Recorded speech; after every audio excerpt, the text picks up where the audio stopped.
Rupa-rupa pola batur kuring mun keur parang di tempat gawe.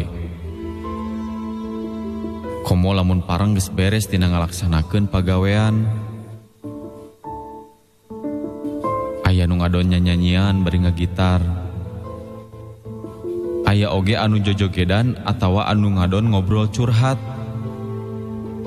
Malahan aya oge nu ngadon ngaheureuyan babaturan anu anyar ngagabung. Kusabab ngalaksanakeun gawe ti jam 8 isuk-isuk teh nepikeun ka peuting. Kadang-kadang jam 1 peuting teh kakarek beres. Nya kuring jeung nu sejen disadiakeun tempat keur istirahat. Jadi kuring pareng balik ka imah teh saminggu sakali. Tempat nu dipake cicing ku kuring jeung balad-balad nyaeta salah sahiji imah anu lumayan gede ngan rada geueuman.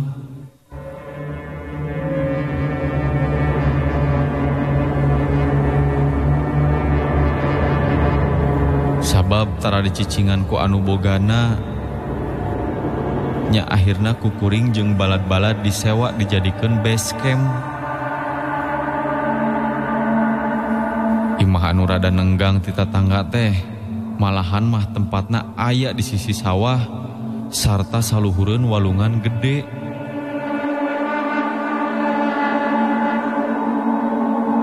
Pareng wanci peuting karasana ku kuring mah cicing di imah eta teh aya hawa anu matak pikasieun.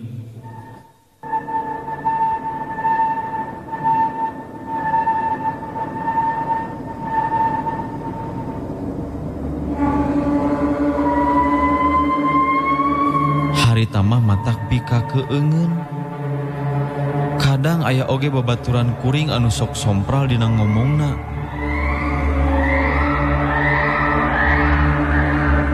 Malah ku kuring sok digenggereukeun. Tapi da geus kitu adatna anger we teu robah-robah.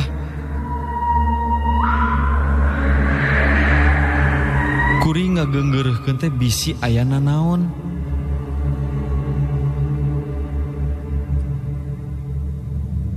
Maklum, kuring cicing di imah kakara. Jeung imahna teh meuni hara-haraeun. Kudu rada taliti.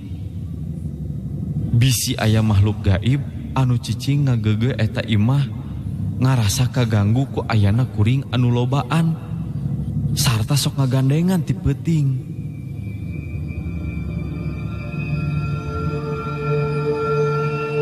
Babaturan anu ngaranna Oscar manehna mah lamun geus heureuy teh meuni maceuh jeung edas we ku sompralna.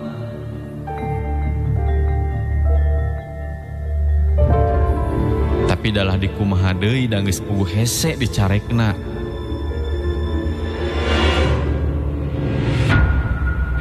Malah lain kuring hungkul anu sok nyarek ka manehna teh. Tapi batur kuring nu sejen oge rada kurang panujueun kana polahna si Oscar teh anu sarupa kitu. Sigana manehna teh kudu ngalaman heula panggih jeung jurig. Sangkan manehna teh jadi ngagugu. Dari ku dibejaan mah kalah capek anu ngabejaanana.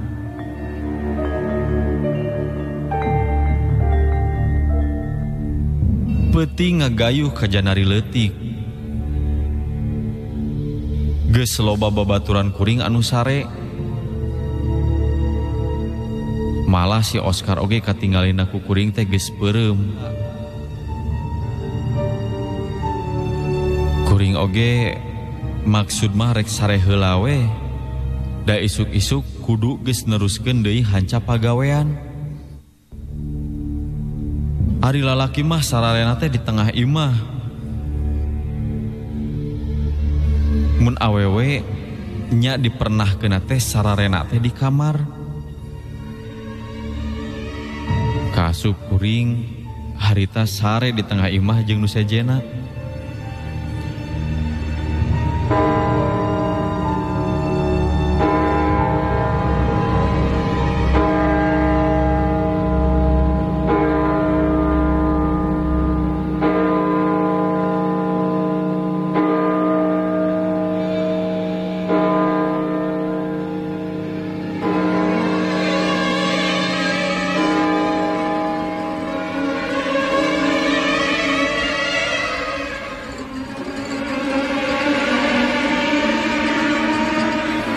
Karek oge kuring ngagelehe katingali si Oscar sarena guling gasahan.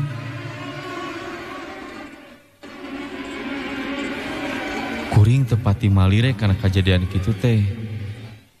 Sabab harita kuring teh geus ngarasa tunduh.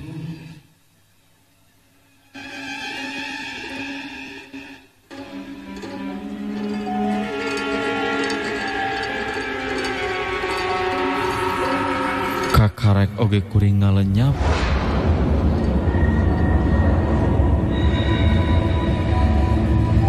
Kadenge ku kuring si Oscar teh walah-wah weuleuh siga anu keuna ku eureup-eureup. Harita sok sanajan tunduh oge nya kuring hudang.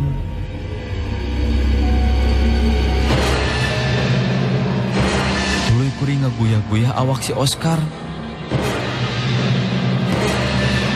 Najan geus ngimpi pikasieun anggar we bawaan teh eta si Oscar mah adat ka kurungku iga cekolot mah. Padahal nu kapikir ku kuring mah eta impian teh sigana wae nya. Eta makhluk anu datang kana impian si Oscar teh jin atawa siluman anu ngarasa kaganggu ku ayana kuring jeung balad-balad nu aya di imah eta. Kuring jadi teu bisa meuremkeun panon sanggeus aya kajadian eta teh. Ari si Oscar mah geus kadenge kerek deui. Nya manehna mah geus sare deui wae.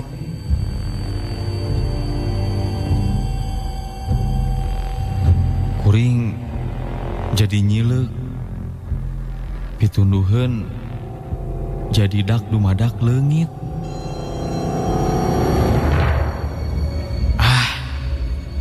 Hantugna kuring jadi satengah ngalamun, jadi ngawawaas karena keayaan.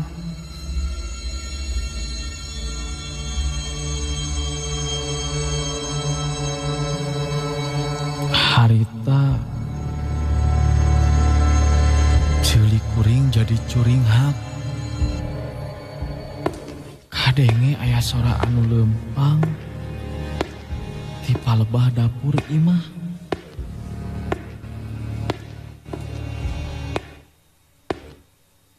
Sanggeus kitu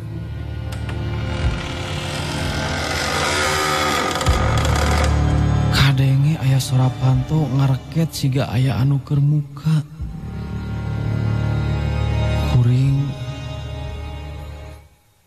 Kuring cengkat tina ngagoler. Tuluy kuring diuk. Bari jeung panon manco ngawaskeun ka palebah panto dapur. Panto anu katingali geus melenge teh bet siga aya anu muka. Karasa aya angin anu ngadeos asup ti palebah panto dapur anu muka. Harita kuring cengkat.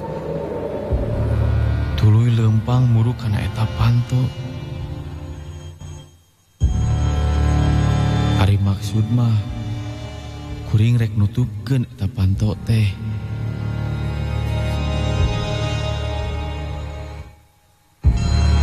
Sanggeus panto ku kuring ditutup, kuring balik deui ke tempat ngagoler tadi. Tapi anggar we harita kuring jadi teu bisa sare. Kuring jadi kalah kadiuk ngajentul. Sok sanajan di eta imah teh loba babaturan kuring anu sejen,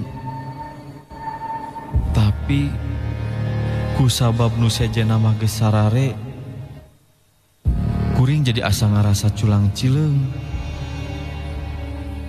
Lantaran di eta tempat anu masih keneh nyaring teh ngan tinggal kuring sorangan.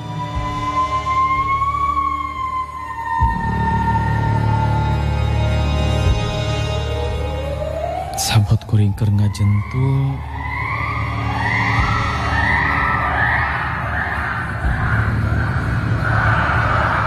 kuring teu kahaja ngareret ka palebah si Oscar. Lan kuring jadi ngarasa ruas pas ngareret ka palebah si Oscar anu ngagoler. Sabab nah si Oscar teh eueuh di tempat manehna nu tadi sare. Nah ka mana atuh ari si Oscar? Padahal tadi basa kuring cengkat nutupkeun panto dapur, manehna masih keneh katinggali ngagoler di palebah dinya. Lamun manehna hudang tuluy pindah, meureun kudu kanyahoan atuh ku kuring. Harita kuring cacalukan ka si Oscar anu geus eueuh di tempat ngagolerna. Malah batur kuring anu ngaranna si Agung oge jadi hudang. Kagerwahkeun ku sorak kuring anu rada tarik nyanyalukan si Oscar.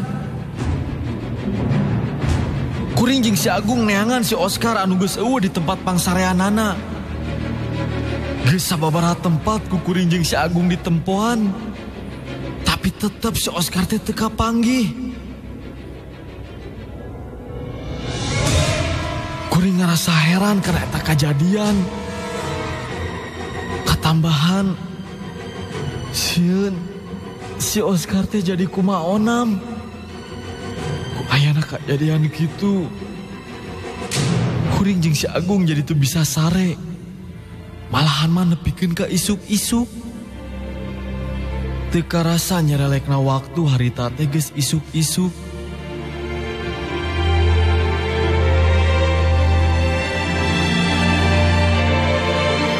Panon poe geus meletek teu belah wetan.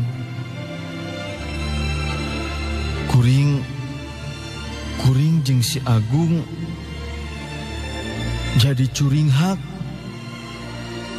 Nu lantaran kuring ngadenge aya sora anu menta tulung.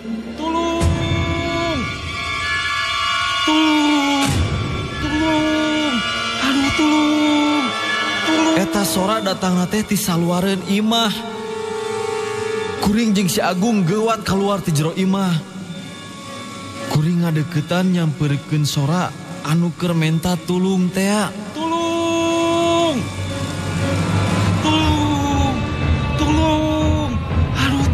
Sora teh malah datangna tina salah sahiji tangkal kai anu aya di sahandapeun imah anu ku kuring dicicingan. Kuring culang cileung jeung si Agung ka ditu ka dieu. Kuring merhatikeun sakuriling tempat. Basa ku kuring ditelek-telek eta sora anu menta tulung teh.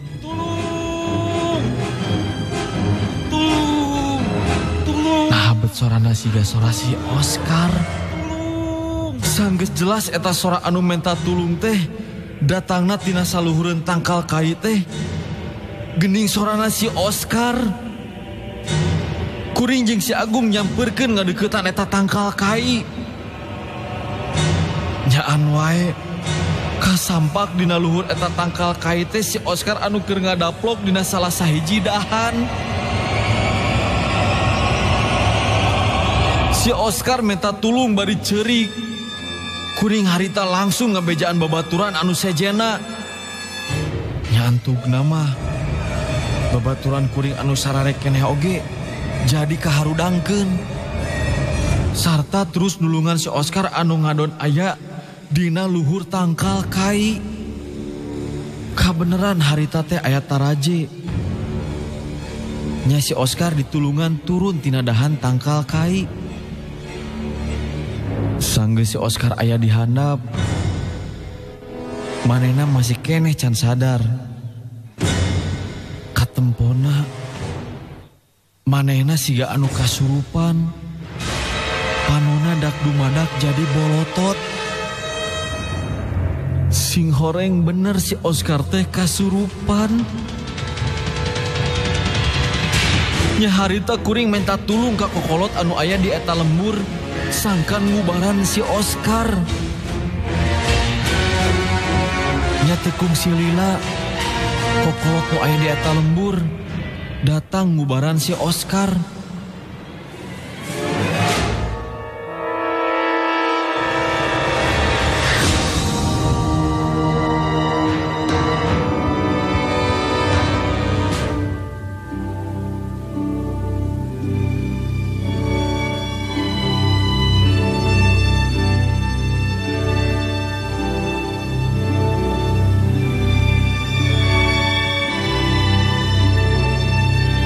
Singkat carita, si Oscar harita bisa diubaran.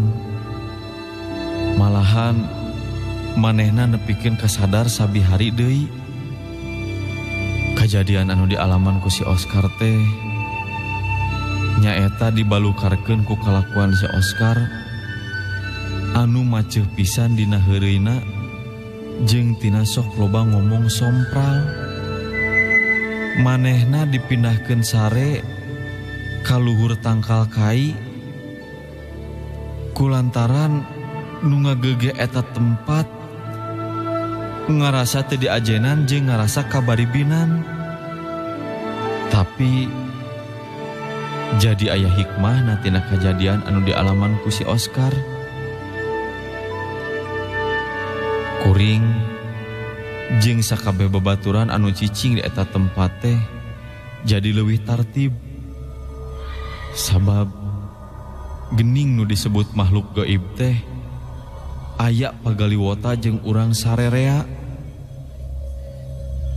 Ngan urang teu bisa langsung ningali ka eta makhluk gaib teh. Ku kituna urang kudu teu waleh eling sarta deukeut jeung nu maha kawasa. Sangkan urang dijauhkeun tina gangguan makhluk gaib anu rek ngahaja ngaganggu ka urang-urang salaku umat manusia.